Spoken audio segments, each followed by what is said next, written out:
Hello అండి. అందరికీ నమస్కారం. Welcome back to our channel. మన ఆంధ్రప్రదేశ్ రాష్ట్రంలో వర్క్ ఫ్రమ్ హోమ్ జాబ్స్ సర్వేకి సంబంధించి తాజాగా మరికొన్ని అప్డేట్స్ అయితే వచ్చాయి. సో, చాలామంది కూడా నేను ప్రీవియస్‌గా పెట్టినటువంటి వీడియోస్‌లో ఏమని అడిగేవాళ్ళు, సో, ఈ జాబ్స్ వచ్చేసి ఎప్పుడిస్తారు?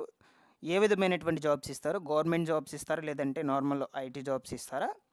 నెక్స్ట్ దీనికి జీతము ఎంత ఉంటుంది? అలాగే దీనికి ఎట్లా అప్లై చేయాలి? ఎక్కడికి వెళ్లి అప్లై చేయాలి? ఆన్‌లైన్‌లో అప్లై చేసుకోవచ్చా? లేదా దీనికి సంబంధించిన ఎలిజిబిలిటీస్ అనేటువంటివి ఏమిటి? ఈ విధంగా పలు రకాల కామెంట్స్ అయితే అడుగుతూ ఉన్నారనమాట. సో, వాటి గురించి మరలా కూడా నేను మీకు ఈ వీడియోలో అయితే ఎక్స్‌ప్లెయిన్ చేస్తాను. ప్రీవియస్ వీడియోలో కూడా చెప్పాను. బట్ మరలా కూడా కమెంట్స్‌లో అడగడం ద్వారా మరలా చెప్దామని అయితే అనుకున్నాను నేను. అందుకొరకు చెప్తూ ఉన్నాను. సో, నెక్స్ట్ వచ్చేసి మనకు దీనికి సంబంధించి జిల్లాల వారీగా ఇప్పటివరకు సర్వే కంప్లీట్ అయినటువంటి దాని విధంగా మనకు అర్హుల లిస్ట్ అయితే విడుదల చేశారనమాట. ఎంతెంతమంది అర్హులు ఉన్నారు? అందులో మగవారు ఎక్కువ అర్హులు ఉన్నారా? లేదంటే ఆడవారు ఎక్కువ అర్హులైతే ఉన్నారా? అంటే ఎవరు ఇంట్రెస్ట్ ఎక్కువగా చూపిస్తున్నారు ఈ వర్క్ ఫ్రమ్ హోమ్ జాబ్స్ చేసేందుకు? ఆ వివరాల గురించి కూడా మీకు క్లియర్‌గా అయితే ఎక్స్‌ప్లెయిన్ చేస్తాను. సో, మీరందరూ కూడా ముందుగా వీడియోని ఎండ్ వరకు చూడండి. ఎండ్ వరకు చూసి ఈ వీడియోకి ఒక చిన్న లైక్ చేయడం అయితే మర్చిపోవద్దు. వీడియో కొంచెం లెంతీగా అయితే ఉంటుంది. అలాగే ఫస్ట్ టైం ఎవరైతే మన ఛానల్‌ని చూస్తున్నారో ప్రతి ఒక్కరు కూడా ఛానల్‌ని సబ్స్క్రైబ్ చేసుకునేసి పక్కనే ఉన్నటువంటి బెల్ ఐకాన్‌ని క్లిక్ చేసి ఆన్‌లో అయితే పెట్టుకునేసేయండి. టెలిగ్రామ్ గ్రూప్‌లో కూడా జాయిన్ అవ్వండి. మీకు యూజ్ అయ్యే ఇన్ఫర్మేషన్ టెలిగ్రామ్ గ్రూప్ ద్వారా ఎప్పటికప్పుడు అయితే అప్డేట్ చేస్తూ ఉంటాను. ఒకసారి వెళ్లి విజిట్ చేయండి టెలిగ్రామ్ గ్రూప్‌ని. ఇక లేట్ చేయకుండా వివరాల్లోకి గనుక వచ్చేసినట్లయితే, సో, మనకు తాజాగా వర్క్ ఫ్రమ్ హోమ్ సర్వేకి సంబంధించి అయితే కొన్ని అప్డేట్స్ అయితే వచ్చాయన్నమాట. సో, ముందుగా చాలామంది అడుగుతున్నటువంటి క్వెషన్స్ గురించి అయితే చూద్దాము. సో, తెలంగాణ రాష్ట్రంలో ఉన్నాము మేము అప్లై అయితే చేసుకోవచ్చా? సో, మీరు తెలంగాణ రాష్ట్రంలో మీరు నివసిస్తూ ఉన్నట్లయితే పర్లేదండి. బట్ మీకు తెలంగాణ రాష్ట్రంలో ఆధార్ కార్డు, రేషన్ కార్డ్ ఇవన్నీ ఉన్నట్లయితే మీరు అప్లై చేసుకోవడానికి కుదరదు. మీరు ఏపీ రాష్ట్రంలో ఉండి మీకు ఆధార్ కార్డ్, రేషన్ కార్డ్ ఇవన్నీ కూడా ఏపీ రాష్ట్రంలో ఉంటే మీరు అప్లై చేసుకోవచ్చు. ప్రెజెంట్ చాలామంది కూడా బయట వెళ్ళి జాబ్స్ కోసం అయితే ఉంటారు కదా! ఆ విధంగా ఉన్నటువంటి వాళ్ళైతే అప్లై అయితే చేసుకోవచ్చనమాట. దాని తర్వాత వచ్చేసి చివరి తేదీ ఎప్పుడు? సో, మనకు పర్టిక్యులర్‌గా చివరి తేదీ అయితే చెప్పలేదు. మనకి ఈ నెలాఖరు వరకైతే ఇవ్వటం అయితే జరిగింది. బట్ మనకు చాలామంది కూడా అంటున్నారు. మేము గ్రామ వార్డ్ సచివాలయం దగ్గరికి వెళ్ళాము. అక్కడ వెళ్లి అడిగితే క్లోజ్ అయిపోయింది. ఆన్‌లైన్‌లో పోర్టల్ క్లోజ్ అయిపోయింది. ఇక అప్లై చేయలేమని చెప్తున్నారని అంటూ ఉన్నారనమాట. బట్ మనకు కొంతమంది మాత్రము అప్లై చేసుకున్నామని చెప్తూ ఉన్నారు. సో, కొన్ని దగ్గరలో అయితే సర్వే కంప్లీట్ అయిపోయిందని చెప్తున్నారు. కొన్ని దగ్గరలో అయితే అవ్వడం లేదు. సర్వే కంప్లీట్ అదే ఆన్‌లైన్‌లో స్లాట్ క్లోజ్ అవ్వలేదని చెప్తూ ఉన్నారు. ఒకసారి మళ్ళా వెళ్లి అడగండి. ఆన్‌లైన్‌లో చేసుకోవడానికైతే కుదరదండి మీ మొబైల్ ఫోన్‌లో. సో, కేవలం దీనికి యాక్సెస్ వచ్చేసి గ్రామ వార్డ్ సచివాలయం అధికారులకు మాత్రమే ఇవ్వటం జరిగింది. సో, అందుకొరకు మీరు మీ అంతట మీరు అప్లై చేసుకోవడానికైతే కుదరదు. సో, ఇంకా ఎవరైనా అప్లై చేసుకున్నటువంటి వాళ్ళు ఉన్నట్లయితే కంపల్సరీగా గ్రామ వార్డ్ సచివాలయంకి వెళ్లి అప్లై చేసుకోవాలి. సో, లేదు అనుకుంటే మీకు ఓటీపీ ద్వారా కూడా సర్వే అయితే కంప్లీట్ చేస్తున్నారన్నమాట. చాలామంది వరకు ఓటీపీ ద్వారా అయితే కంప్లీట్ చేయడం అయితే జరిగింది. అది కూడా డౌట్‌గా అడుగుతూ ఉన్నారు. మాకు కాల్ చేసి ఓటీపీ అడిగారు. సర్వే కంప్లీట్ అయిందా లేదా అని. సో, మీకు కాల్ చేసి ఓటీపీ ద్వారా సర్వే చేసుకున్నట్లయితే మీకు కంప్లీట్ అయిపోయినట్లే అండి. ఆల్రెడీ వాళ్ళు అన్ని డీటెయిల్స్ కూడా ఫిల్ చేసేసుకుంటారు. కేవలం మీకు ఓటీపీ అయితే పంపిస్తారు. సో, ఒకసారి మీరు కన్ఫర్మేషన్ అయితే చేసుకోండి. వాళ్ళు గ్రామ వార్డ్ సచివాలయం అధికారులా కాదా అని. ఆ తర్వాత ఓటీపీ అయితే చెప్పండి. సో, ఇక నెక్స్ట్ వచ్చేసి ట్రైనింగ్ అనేది ఎప్పుడు ఉంటుంది? సో, మనకు దీనికి సంబంధించి మనకు జిల్లాల వారీగా అన్ని లిస్ట్స్ గ్యాదర్ చేసుకొని ఎంతమంది ఇంట్రెస్ట్ అయితే చూపిస్తున్నారు.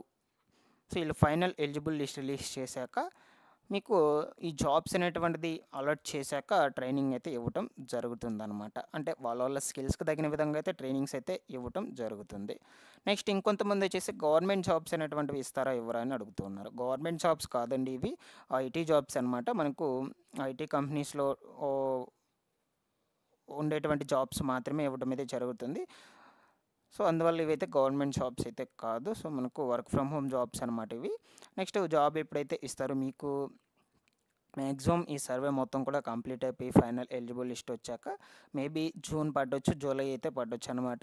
సో, అప్పుడైతే మీకు జాబ్స్ అనేటువంటివి అయితే అలర్ట్ చేయడం అయితే జరుగుతుంది. మేము ఎలిజిబుల్ అయ్యామా లేదా అని ఎలా తెలుస్తుంది? సో, మీరు ఎలిజిబుల్ అయ్యారా లేదా అని తెలియాలంటే లిస్ట్‌ని బేస్ చేసుకొని అయితే తెలుస్తుందనమాట. లిస్ట్ అయితే విడుదల చేస్తారు ఖచ్చితంగా. మీకు మీ యొక్క డిస్ట్రిక్ట్స్ వైస్‌గా కావచ్చు. ఓకేనా? మీ గ్రామాల వైస్‌గా కావచ్చు. ఆ విధంగా మీ గ్రామ వార్డ్ సచివాలయంలో ఎలిజిబుల్ లిస్ట్ అయితే ఉంటుంది వాళ్ళ దగ్గర. సో, ఆ విధంగా మీకు లిస్ట్ అయితే విడుదల చేస్తారు. దాన్ని బట్టి అయితే మీరు తెలుసుకోవచ్చనమాట. ఎలిజిబుల్ అవుతారా లేదా అని విషయం గురించి. ఎలాంటి జాబ్స్ అయితే ఇస్తారు? నేను చెప్పాను కదా! ఐటీ జాబ్స్ అనమాట. సో, ఖచ్చితంగా మనకు గవర్నమెంట్ వచ్చేసి పెద్ద పెద్ద కంపెనీస్‌తో అయితే టై అప్ అయితే అవుతూ ఉంది. సో, వాటి పరంగా వచ్చేటువంటి జాబ్స్ మీకైతే ఇవ్వడం అయితే జరుగుతుందనమాట. మాక్సిమం చూసుకున్నట్లయితే ఈ యొక్క టెలికాల్ సెంటర్ జాబ్స్ కావచ్చు, డేటా ఎంట్రీ జాబ్స్ కావచ్చు, ఈ విధమైనటువంటి జాబ్స్ అయితే మీకు ఇవ్వటం అయితే జరుగుతుంది. ట్రైనింగ్ అయితే ఎక్కడ ఉండొచ్చు, ఎన్ని రోజులు ఉండొచ్చు. సో, అది మనకు జాబ్‌ని బట్టి అయితే ఉంటుందనమాట ట్రైనింగ్ వచ్చేసి. ఎక్కడ అంటే గవర్నమెంట్ మనకు ఈ యొక్క శిక్షణ కేంద్రాలను కూడా ఏర్పాటైతే చేస్తుంది. అన్ని ఫెసిలిటీస్ ఉన్న విధంగా. సో, వాటిలోనే మీకు ట్రైనింగ్ కూడా పూర్తి చేయడం అయితే జరుగుతుంది. సో, మాకు కాల్ చేసి ఓటీపీ అడిగారు. సర్వే పూర్తయిందా? సో, మీకు ఓటీపీ అయితే అడిగితే సర్వే అయితే కంప్లీట్ అయిపోతుందండి. నెక్స్ట్ ఇక్కడ చూడొచ్చండి మనకు ఈరోజు వచ్చినటువంటి అప్డేట్ ప్రకారం రాష్ట్రంలో ఉపాధి లేనటువంటి వాళ్ళు 1,500,000 పైగానే ఉన్నారనమాట. పని చేయడానికి సిద్ధంగా ఉన్నవారు వచ్చేసి 52,74 లక్షల మంది అయితే ఉన్నారు. 18-50 ఏళ్ల లోపు వయసు వారిని సర్వే చేసిన సచివాలయాల ఉద్యోగులు. ఓకేనా? సో, మనకు ఇక్కడ మీరు జిల్లాల వారీగా చూడొచ్చండి. మీకు ఎక్స్‌ప్లెయిన్ చేస్తాను. అనకాపల్లి జిల్లాలో వచ్చేసి మనకు 5,00,000 మంది అయితే ఉన్నారు. 5,43,000 మంది. అనంతపురంలో 7,00,000 మంది. అన్నమయ్యలో 5,00,000 మంది. బాపట్లలో 5,00,000 మంది అయితే ఉన్నారనమాట. ఉపాధి లేనటువంటి వాళ్ళు. చిత్తూరులో 6,000 మంది. అంబేద్కర్లు కోనసీమలో 6,00,000 మంది. చిత్తూరులో 6,00,000 మంది. సో, మనకు తూర్పుగోదావరిలో 5,00,000 మంది. ఏలూరులో 6,37,324 మంది. గుంటూరులో 5,00,000 మంది. కాకినాడలో 6,49,000 మంది. కృష్ణా జిల్లాలో 4,00,000 మంది. కర్నూలులో 7,00,000 మంది. నంద్యాలలో 5,00,000 మంది. ఎన్టీఆర్‌లో 5,00,000 మంది. పల్నాడులో 5,00,000 మంది. పార్వతీపురం మన్యంలో 3,00,000 మంది. ప్రకాశంలో 7,00,000 మంది. నెల్లూరులో 7,00,000 మంది. శ్రీ సత్యసాయిలో 6,00,000 మంది. శ్రీకాకుళంలో 7,00,000 మంది. తిరుపతిలో 6,00,000 మంది. విశాఖపట్నంలో 5,00,000 మంది. విజయనగరంలో 6,00,000 మంది. సో, ఈ విధంగా మనకు ఓవరాల్‌గా చూసుకుంటే 1,50,000 పైగానే ఉన్నారనమాట. 1,56,50,617 మంది. ఇందులో మనకు నైపుణ్యాలు పెంచుకునేందుకు ఆసక్తి అయితే చూపుతున్నారు. సో, ఇక్కడ చూడొచ్చు ఎవరెవరు ఎంతెంత పర్సెంట్ అయితే ఉన్నారంటే, ప్రభుత్వం ఎలాంటి అవకాశం ఇచ్చినా ఉపయోగించుకోవడానికి సిద్ధంగా ఉన్నామని వారు స్పష్టం చేశారు. వీరిలో ఇంటర్మీడియేట్ డిగ్రీ పూర్తి చేసినటువంటి వాళ్ళు 70% వరకైతే ఉన్నారనమాట. డిప్లొమా, ఇంజినీరింగ్, పీజీ ఇతర ఉన్నత విద్యార్హతలకు పూర్తి చేసినటువంటి వాళ్ళు 20% ఉన్నట్లయితే చెప్తూ ఉన్నారు. 10వ తరగతి లోపు ఉన్నటువంటి వాళ్ళు కేవలం 10% మాత్రమే ఉన్నారని అయితే చెప్తూ ఉన్నారనమాట. సో, అందులో ముఖ్యంగా ఇళ్ల నుంచి పనిచేసేందుకు వారిలో మహిళలే అధికంగా ఉన్నారు. వాళ్ళే ఇంట్రెస్ట్ అయితే ఎక్కువగా చూపిస్తున్నారని చెప్తూ వచ్చారు. ఇక్కడ మీరు చూడొచ్చు ఏదో ఒక పని చేస్తున్నటువంటి 52,00,000 మందిలో మనకు 4.3 లక్షల మంది వరకు ఇళ్ల నుంచే పనిచేస్తున్నారు. సో, వీరిలో పురుషుల కంటే మహిళలు ఎక్కువగా ఉన్నారు. స్వయం ఉపాధి కోసం కుటీర పరిశ్రమలు నిర్వహిస్తున్నటువంటి వారు ఎక్కువగా ఉన్నారు. పురుషుల్లో కొందరు రాష్ట్రేతర ప్రాంతాల్లోని పలు సంస్థల్లో ఉద్యోగం చేస్తూ ఉన్నారు. వర్క్ ఫ్రమ్ హోమ్ చేస్తున్నారు. సో, మనకు ఇలాంటి వారు 63,212 మంది ఇళ్లకు ఇంటర్నెట్ సదుపాయం కల్పించనున్నారనమాట. ఇలాంటి వాళ్ళందరికీ సంబంధించి. ఓకేనా?